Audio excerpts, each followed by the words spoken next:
There is a kind of silence that doesn't come from anger, hurt, or manipulation. It is the silence of someone who is awakened. Someone who once loved wholeheartedly, forgave countless times, and believed their life could save a broken soul. But then they realize some relationships don't need another word to end. It's one clear moment when the heart no longer wants to stay where it's no longer valued. That's the moment the super empath steps out of the toxic spiral of a narcissist, quietly, yet more powerfully than any goodbye ever spoken. If you've ever loved to the point of losing yourself, hoped they would change, or questioned whether you were wrong for feeling too deeply, then this video is for you. Watch until the end, because together we will explore why silence is the most powerful weapon a deeply loving soul can use, not to retaliate, but to reclaim themselves. Don't forget to subscribe and hit the notification bell so you won't miss more healing and enlightening content like this. Because sometimes what you need most isn't advice, but truth spoken at the right moment.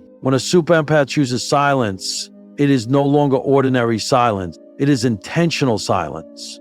A wordless declaration louder than any argument, breakdown, or plea. And in that very moment, when they turn away in quiet, is when the power dynamic in the relationship shifts, subtly yet profoundly. The narcissist is never prepared for this. In their world, every relationship is a stage where they direct the emotions of others like the lead actor in a drama they believe they control. But they forget one thing: not everyone stays in a play forever. And the super empath is the only character with the depth to see through the mask and the courage to walk off the stage in silence. What makes someone who once loved with their entire soul, who forgave until they were drained, who hoped even in hopelessness, finally let go without a backward glance? The answer doesn't come from a loud event. It's not a final betrayal, not a huge fight. It's often a very small, quiet moment that holds an undeniable truth. Maybe it's an apology that sounds like it was recycled from an old script. Maybe it's a cold stare when you desperately needed empathy. Or maybe it's just the emptiness you feel next to someone you once called your everything. In that moment, the super empath stops explaining other people's pain and starts acknowledging their own. They no longer ask, why did he or she do that? They start asking, why did I accept this for so long? And when the answer becomes clearer that their kindness was exploited, their forgiveness taken for granted, and their love used merely as supply for a distorted ego, they no longer need a dramatic ending. They just need to walk away. This kind of departure comes without anger. There are no blaming messages, no tearful phone calls, no demands for explanation, no hopes for change. Just a firm choice to go silent and not look back. Because now they understand you cannot save someone who doesn't want to be saved. And you are not obligated to suffer in the name of love. To the narcissist, this is a devastating blow to the control they believed they had. They don't understand that kind of silence. In their mind, silence means weakness. It means surrender. But the truth is the opposite. The one who chooses to stop speaking is the one who has reclaimed full authority over their emotions.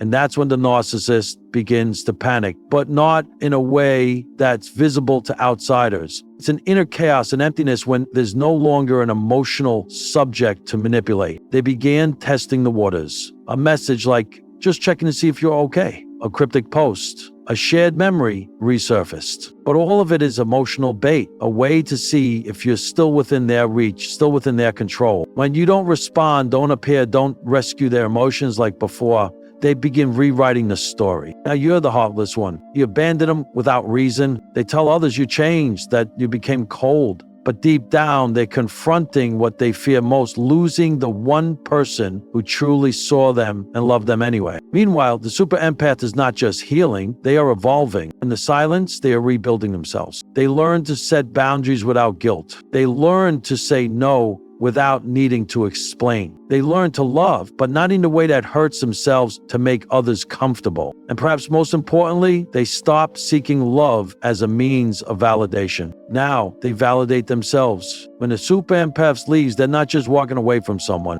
They're walking away from an old version of themselves, the one who compromised, who sacrificed, who endured just to be loved. And in that departure, they no longer need anyone to acknowledge they were right, to apologize, or to understand. because true peace doesn't come from being seen. It comes from no longer needing to. The awakening of a super empath doesn't happen overnight. It's not a lightning bolt moment. It's a quiet journey of unspoken questions. Throughout the relationship with the narcissist, they always put the other person first, always asking what they needed, how they felt, whether they were okay, but they forgot to ask themselves, and what about me? Am I okay? The first answer is silence, because for too long, they had lost their inner voice. They had grown used to feeling guilty for needing care, and they had carried the weight of others' emotions, tried to understand every outburst, justified every cold gesture, and called it empathy. But deep inside, a part of them was quietly breaking. And then, one day, not a special day, not a major event,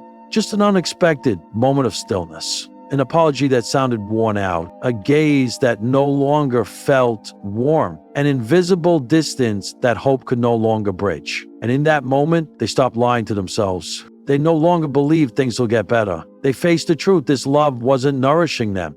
It was slowly draining them. That was the beginning of freedom. No one understands better than the super empath the inner war between letting go and still holding on to hope. They are not cold-hearted. They forgive because they believe in change. They stay because they see light where others have already given up. But that very belief, when placed in the hands of a narcissist, becomes a weapon used against them. Because the narcissist doesn't need light to heal. They needed to spotlight their ego. They don't seek understanding to change. They seek forgiveness to repeat the cycle. And that is why the super empath becomes the ideal target for emotional manipulation, because they don't abandon, they don't give up easily. They don't fight back with anger, they fight with hope. And that makes them the richest emotional supply. Easy to forgive, easy to understand, and easy to pull back in with just one fake tear or a late apology. But what the narcissist never anticipates is that the super empath also has limits. They may be patient, but not endlessly. They may love deeply, but not blindly forever. And when they finally realize that love cannot grow in dishonesty, irresponsibility, and manipulation, they don't just walk away.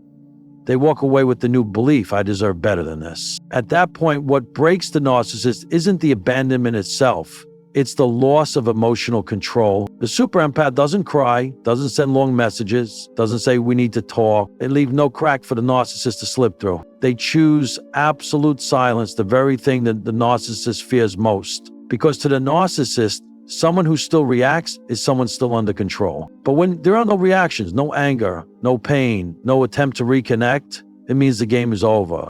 And it's not punishment. It's an act of self-rest. From that moment on, everything changes. The super empath no longer needs an apology to forgive. They don't need anyone to affirm whether they were right or wrong. They don't need someone to witness their pain to know they are worthy of love. Because they have learned the most important lesson. Peace doesn't come from outside. It comes from no longer fighting for something that's no longer worth it. And when they choose silence, not out of weakness, but because they've seen through it all, that's when the narcissist faces their greatest fear. Being fully seen and left without mercy. The mask no longer fools anyone. The script has no more audience. The tactics slowly lose their power. Meanwhile, the super empath begins the journey back to themselves, learning to listen inwardly, healing the parts of themselves long neglected, and living with deep respect for their true emotions. They rebuild trust, not in others, but in their own intuition. They begin to love themselves again, but this time with unconditional love that doesn't require self-sacrifice to please anyone. And do you know what the miracle is? When they walk away from that relationship, they no longer need revenge. They don't need to prove anything to anyone. They don't need to recount their pain to be pitied. Because they understand that true freedom isn't about making the other person hurt. It's about never being hurt by them again. No one walks away from a relationship with a narcissist without scars. And the super empath is no exception. But what makes them different is this. They don't let those scars define them. They don't see their pain as a sentence, but as a lesson. They don't let the wound turn them bitter. Instead, it becomes the fuel that guides them back to the best version of themselves. The first phase after going no contact is often a deep, haunting silence, an unsettling stillness. No more texts, no more arguments, no more moments spent convincing themselves that things will change. The mind feels like a room both empty and chaotic. And in that silence, the super empath begins to look back at everything, every moment they bit their tongue to keep the peace, every forgiveness that wasn't met with change, every time they put someone else's needs above their own. Awakening isn't always a blinding light. Sometimes it's just a faint flicker, shining into the darkest corners of the soul where they had hidden their pain for too long. And for the first time in a long time, they admit, I hurt myself by trying so hard to stay. Not a word of blame, but a sincere apology to themselves, something they never learned how to give. From that moment, healing begins. Not by finding someone new, not by staying busy to forget, but by slowly returning inward piece by piece to rebuild the trust that was broken with themselves. They learn to distinguish love from attachment. They learn to recognize manipulation disguised as concern or care. And most importantly, they learn to love. Without losing themselves, they gradually begin to realize in the past, they never had to sacrifice sleep, self-respect, or laughter just to keep a relationship alive. They realize that no one is worth silently suffering for while their heart keeps breaking. And along this journey, they no longer feel the need to expose the narcissist. There's no need to tell the tragic story, no need to prove who the victim was, because now they understand true peace doesn't come from being believed by others, but from no longer doubting themselves. And perhaps the clearest sign of this transformation is that silence is no longer an empty void. It has become a sacred space for rebirth. The super empath slowly comes to a profound truth. Real love never asks you to abandon yourself in order to preserve it. It doesn't demand that you stay silent in the face of injustice. It doesn't require you to endlessly understand someone who refuses to understand you. And it certainly should make you feel small so someone else could feel powerful. What they once called love was in truth a compromise with fear, a desperate clinging to the illusion of someone they believed could change. But it was not love, not truly. Now, looking back, they may cry, but these are no longer tears of pain. They are tears of a soul freed from invisible captivity. Tears of a heart that once shattered, but still chooses love. This time, love for oneself. They begin to take their first steps into a new kind of freedom, one where they no longer need anyone's permission to be themselves. They don't need daily messages to feel worthy. They don't need a hug to know they are deserving, because the greatest validation comes from within, from the deep peace they fought so hard to find. Meanwhile, the narcissists, so used to being the emotional center of someone else's universe, must now face what they cannot control. A person who has truly let them go, not out of hatred, but out of clarity. The super empath does not speak out in accusation. They don't return to shame or seek justice. They simply live calmly, steadily, and maturely. And that calm presence becomes the death knell for the narcissist's power, because every manipulation requires a reaction. When no one reacts anymore, the performance cannot go on. And then one day, perhaps while sipping tea, reading a book, or strolling on a quiet sunny afternoon, the super empath suddenly realizes, I've truly made it through. No reason, no specific milestone, just the absence of pain. No more restlessness when remembering, no more tears when looking back. Only gratitude remains. Gratitude for the courage to walk away and the clarity to never return. In the field of behavioral psychology, this inner breakthrough is known as a cognitive rupture, a moment when long-held belief systems are shattered by an undeniable truth. And for the super empath, this rupture doesn't come from a violent blow, but from a long, slow accumulation of subtle violations, what psychologists call chronic microtrauma. When faced with a narcissist, someone who operates through denial of reality and emotional distortion, the super empath is not merely someone who loves deeply. They are what we call intense emotional receivers, often mistaking chaos for death and confusing forgiveness with necessary sacrifice for love.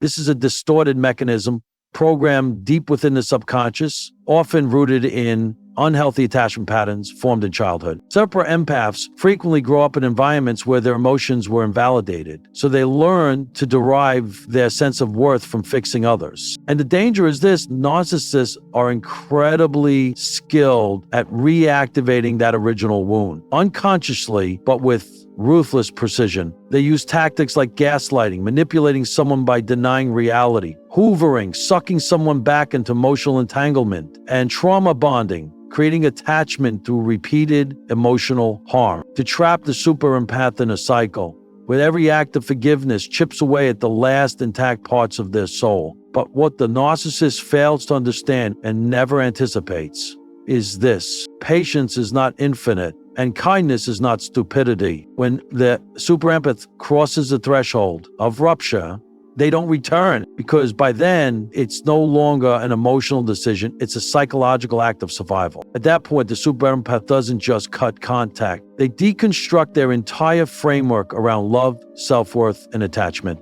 They stop seeking validation from others. They begin to reconnect with their inner emotional intelligence, once clouded by survival responses and codependency. And what's striking during this phase is they don't seek revenge. They don't expose the narcissist. They don't post about the pain online, because true maturity doesn't require an audience. They know that the narcissist only truly collapses when no one is watching them anymore. And silence, as a psychological verdict, becomes the chaos-inducing medicine for the manipulator. Because in the narcissist world, every relationship is a stage of power, a place where they control attention, emotion, and reaction. But now, that stage has no audience. They've lost their starring role. And the most brutal reality is this: no one is interested in their performance anymore. Meanwhile, the super empath enters a phase of identity reconstruction. They learn to reestablish boundaries, not to punish others, but to protect the sacred space of their inner world. They no longer say yes just to be loved. They no longer stay silent to maintain a false peace. They choose to say no,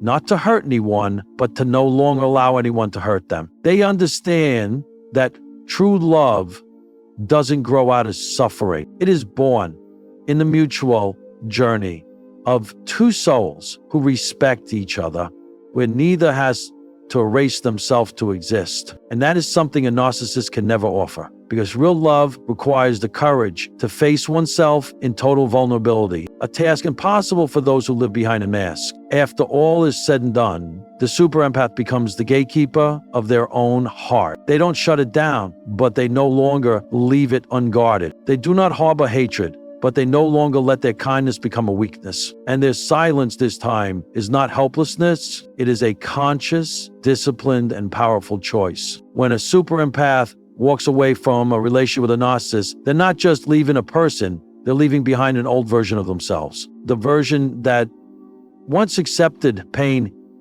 in the name of love. The version that traded peace for a connection they thought was sacred, but was in truth a cycle of manipulation and blame. And then in the deepest silence, they discover a radiant truth: that they do not need to sacrifice themselves to be loved, that they do not need to understand others so deeply that they lose themselves, that forgiveness should never be a permission slip for continued harm. This is the beginning of inner freedom, not a freedom handed to them from the outside, but a liberation from codependency, from the need for validation, from the spell of empty promises. When the super empath stops seeking closure from the one who hurt them, that is the moment they truly begin to grow. The narcissist will never understand why the other person can go silent, why they don't respond, why they don't come back, but they don't need to understand, because this is no longer a story about two people. It's a story about coming home, back to self-worth, to dignity, to the inner light that had been obscured by subtle manipulation. And you, the one watching this video, if you have ever loved too much, forgiven too often, or stayed silent too long to hold on to something that no longer deserves you, let this message reach you. You were not wrong for loving deeply, but you deserve a love that doesn't ask you to destroy yourself to keep it. Your silence today is not surrender. It is a declaration of clarity. You have seen enough, felt enough, and now it's time to walk away, not with a hardened heart, but with a heart that has awakened. If you feel seen and understood by what we've shared today, please subscribe to the channel and turn on the notification bell. We'll continue bringing you deep, healing content on psychology, emotional recovery, and the journey of reclaiming yourself after emotional pain. And remember, you don't need a loud ending to start again. From the beginning, sometimes silence is the beginning of an entirely new chapter.